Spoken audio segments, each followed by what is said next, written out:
First, first of all, I'm gonna present the M-Pesa ecosystem in Kenya. First, we have the unbanked population, which was 58% of Kenya's population. And then we have Safaricom, which was 40% owned by Vodafone. Then we have outlets and agents who helped in assessing the large population with M-Pesa.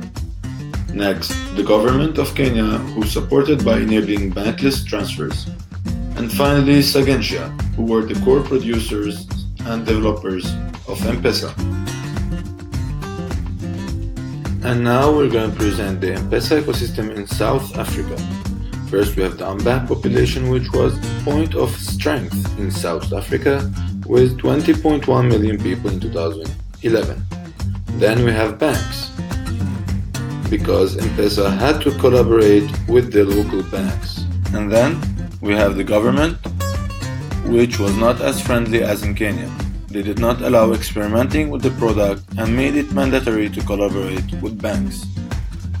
Now, outlets and agents, there were significantly less agents as compared to Kenya, only 1,000 of them in South Africa. Next, Vodacom, who despite having 50% share in South Africa, who were not successful in achieving positive network effects.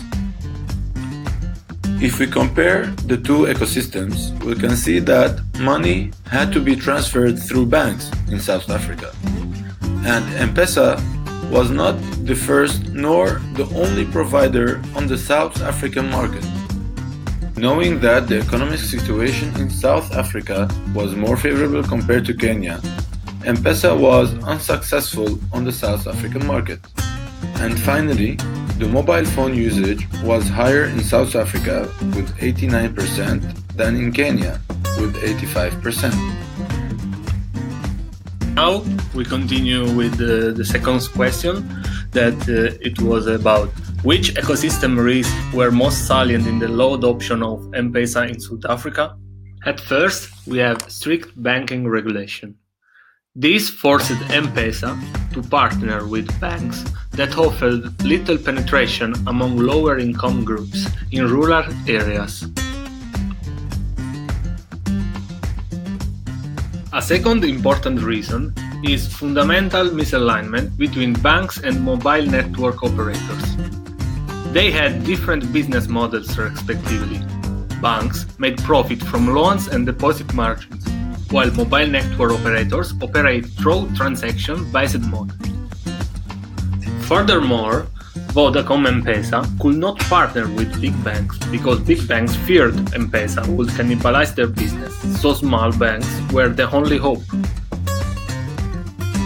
In South Africa, they had existing alternatives as FNB e-wallet and lacked the first mover advantage as e-wallet was a year ahead.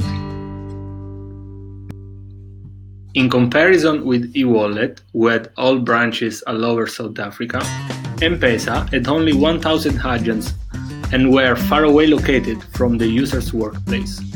On map, here we see in black pin represent e-wallet and the orange one represent M-Pesa agents.